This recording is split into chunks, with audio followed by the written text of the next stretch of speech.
आप में कौन कौन देवियां जो अपने पति देव को प्रणाम करती हैं? भक्ति भजन व प्रवचन के अद्भुत ज्ञान की बातें सुनने के लिए सब्सक्राइब करें सोनू महाराज जी के YouTube चैनल को और सबसे पहले वीडियो देखने के लिए बेल आइकन पर क्लिक करना ना भूलें। आप में कौन कौन देवियां जो अपने पति देव को प्रणाम करती हैं? ये तो प्रॉब्लम है ना, यही समस्या हमारा। क्यों प्रणाम नहीं करते अपने पति देव? तो पति तो भगवान होता है, पति ईश्वर का रूप होता है, ये ध्यान रखें। पति देव को प्रणाम कीजिए। सिर्फ है ना, एक ध्यान रखना, जब गेट पे आए ना शाम को आपके पति देव, सिर्फ गेट पे आए तब एक बात का ध्यान रख लो, आपको पता चल जाए मेरे पति देव का फटफटिया आ गया है, तो आप दौड़ के जाओ, गेट खोल दो और डायरेक्ट इतना ही बोल दो, जय श्री कृष्णा, आप पधारगा। बस उनकी कितनी समस्याएं खत्म।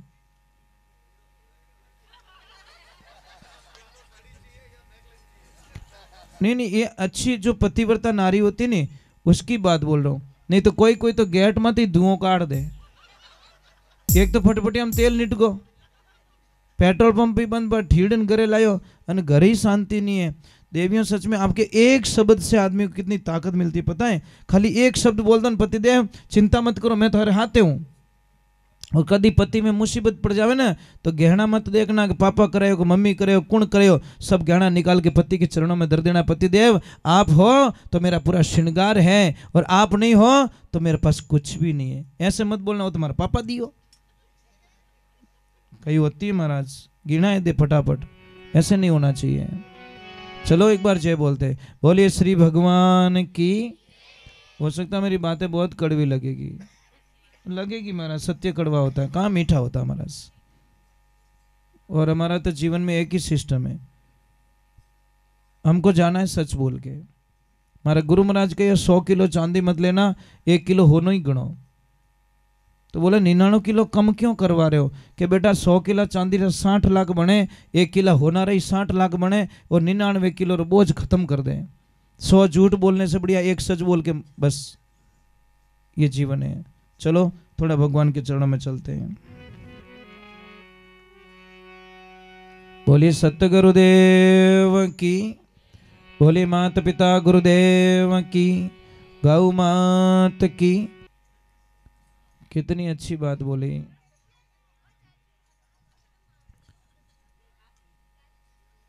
शब्द कौन है? एक पावर हाउस। सुरता कौन है? एक केबल।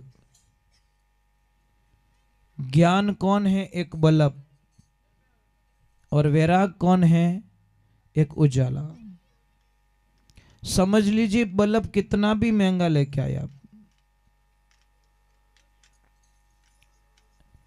और कांटेक्ट नहीं हुआ तो उजाला नहीं होगा।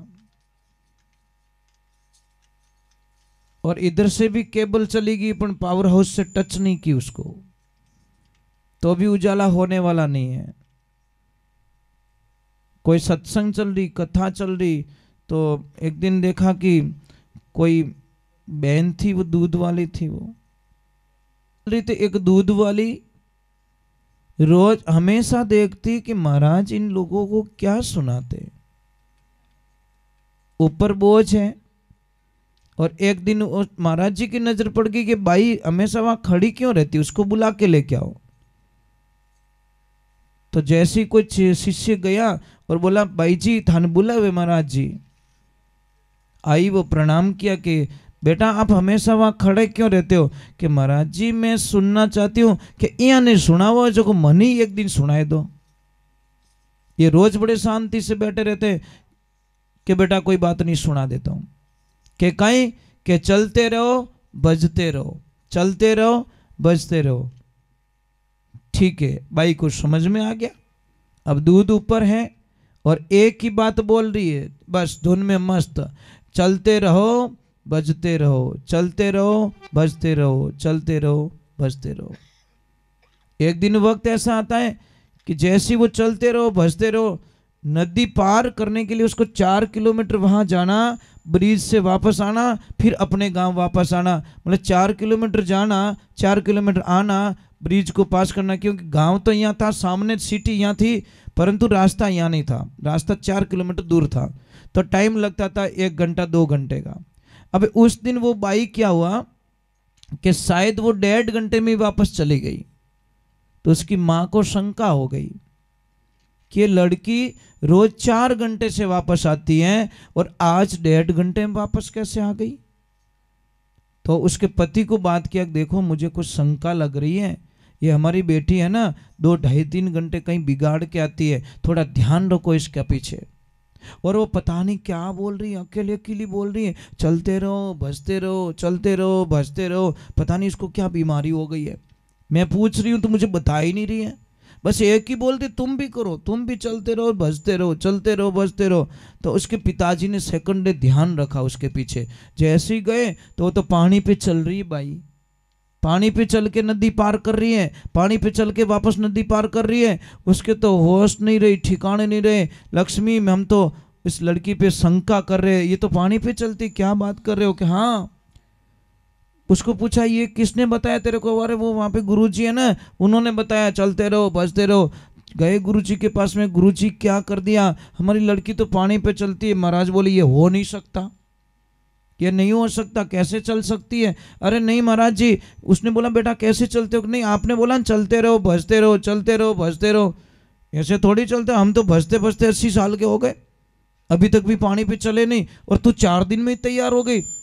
नहीं महाराज जी सच में, मैं वो नाम लेती हूँ मैं पानी पे चलने लग जाती हूँ। महाराज बोले चलो हमारी आंखों के सामने कर ले। वही बोला चलते रहो भजते रहो, वो बीच में जाके बोले महाराज जी आओ ना, कि नहीं भाई मैं तो डूब जाऊँ, मैं तो डूब जाऊं। अरे बाप जी थाई बताइए, थाई डूब जाओ। मतलब यही समस्या है, मतलब हम दूसरों को देते हैं, हम फॉलो नहीं करते हैं। मैं आपको ज्ञान दे रहा हूं और वो ज्ञान अगर मैं फॉलो नहीं कर रहा हूं तो मेरी जिंदगी को धिक्कार है महाराज। भगवान मुझे कभी क्षमा नहीं करेंगे, ये पक्की बात है महाराज, कभी मुझे क्षमा नहीं करेंगे भगवान। अगर मैं आपको नियम बता रहा हूं कि भाई ये फॉलो करना चाहिए, अगर वो फॉलो मैं नहीं कर रहा हूं तो मुझे वो ये ज्ञान आपको नहीं देना चाहिए। तो महाराज एक दिन की सत्संग में उनका कल्याण हो गया, और महाराज जी को 80 साल हो गए बजते बजते, तो भी वो पानी में पग नहीं दे सकिया। तो ये जिंदगी है, ये सत्संग है ना, एक नदी है, इसमें हमारे दिमाग के अंदर कुछ बात है। एक ध्यान रखिए, मैं आपको हाथ जोड़ रहा हूँ, बच्चों के सामने कभी भी पापा मम्मी के बीच में झगड़ा नहीं होना चाहिए, पति और पत्नी के बीच में बिल्कुल क्लेश नहीं होना चाहिए, नहीं तो बच्चे आपका कहना नहीं मानेंगे। पर अपन तो टाइम बड़ी मिले, टाबर हम ही तोरण बांधो जने नाराज होवे कि नहीं हुए, नहीं व्यवहारिक बात है महाराज। फिर बच्चे बोलेंगे मम्मी भी अच्छी नहीं है, पापा भी अच्छे नहीं है, किसका कहना मानेंगे वो। और बच्चों को कभी डांटो मत, आपसे प्रार्थना है। बच्चे अगर गुमसुम रह रहे हैं तो कोई कारण हो गया है, उनको दिल की बात लो, सुनो, उनके मन की बात सुनो। हो सकता है 10 दिन पूछने पर 1 दिन बता ले और वो कोई गलत रिजल्ट ना ले, गलत डिसीजन ना ले। पर हम लोग क्या करते हैं, उनको डांटते हैं महाराज। बच्चों को डांट की जरूरत नहीं, प्रेम की जरूरत होती है। पर हम क्या करते हैं, एक तो ध्यान रखो देवियों, कई देवियां मुझे पूछती महाराज हमारा टाबर ने याद ही नहीं रहे कहीं, सुबह सुबह मेमोरी खत्म कर दो। जब सुबह उठाते हो बच्चे को कभी गुस्सा मत करो, 1 बार नहीं 10 बार उठाओ बच्चे को, कितनी बार, पर उसके ऊपर चिल्लाओ मत, गुस्सा मत करो, क्योंकि सुबह सुबह अगर गुस्सा कर दिया वो बच्चा पक्का पढ़ाई में कमजोर हो जाएगा। क्योंकि सुबह की डांट उसको याद रहती है, मार सब बटी पढ़ाओ, पर मैंने मम्मी की डांट याद, मम्मी यूं कह दियो, मम्मी यूं कह दियो, मार सब पढ़ाओ जो उठाई को नहीं, परंतु महाराज वो मम्मी की डांट याद रहती है। इसलिए सुबह बच्चों को कभी मत डांटिए। आप बच्चे को पढ़ाना चाहते हो, आप सुबह बच्चे को पढ़ा, हाँ कहना है दोपहर बाद में आए तब कह लो, पर नहीं डायरेक्ट टॉप में गाड़ी गाले, कीरू टूटना ही है भाई। व्यवहारिक बात है, गाड़ी स्टार्ट करती है डायरेक्ट चौथा में ढाक, ऐसे थोड़ी चलती है। अरे उसको दूसरे नंबर, कई लोग बोलते हैं मुझे सिर दर्द बहुत होता है। आपको पता है सिर दर्द क्यों होता है? कभी देखा सिर दर्द क्यों होता है? कारण क्या है? क्योंकि हमारा सोने का तरीका सही नहीं है। आप सही तरीके से सोना सीख जाओ, सिर दर्द नहीं होगा आपका। आप सोते कैसे हो? कई लोगों को हार्ट अटैक आता है, सिर की कमजोरी होती है, ये सब हमारे किसकी मेहरबानी पता है? आपको कल्पना नहीं आएगी, ये सब तकिया देवता की मेहरबानी है। ये जो तकिया लगाता है ना, वो टाइम टू टाइम बीमार पड़ते हैं। अब इसका कारण बता लेता हूं।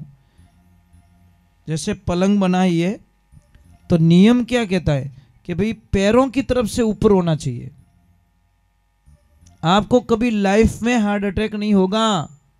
खून की कमी, जब सिर में कमी आती है ना तो आपका सिर दर्द होगा, चक्कर आएगा, वो होगा। अब मातो तरह के इया पग राके इया पचके मार पगा में सूजन आएगी, आनी मापड़ो खून तो आकी रात नीचो ही हल्यो। समझ में आ रहा है कि नहीं आ रहा है? दिमाग में तो पहुंचा नहीं। कई लोग मुझे बोलते उठते ही हमको चक्कर आता है। अब चक्कर तो आया नहीं, आखिर टेढ़ो